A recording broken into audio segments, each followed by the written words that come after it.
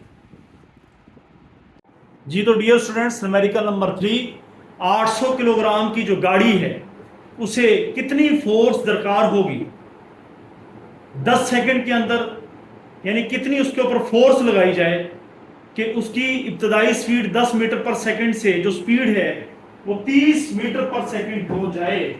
यानी अगर ये गाड़ी है आपके पास तो हम इसके ऊपर कितनी फोर्स लगाएं कि जो स्पीड है वो 10 से बढ़ के 30 हो जाए 10 सेकंड पे। ये है न्यूमेरिकल, चेक कर सकते हैं, सिंपल हमें बताया गया है। तो आइए फाइंड क्या करना है।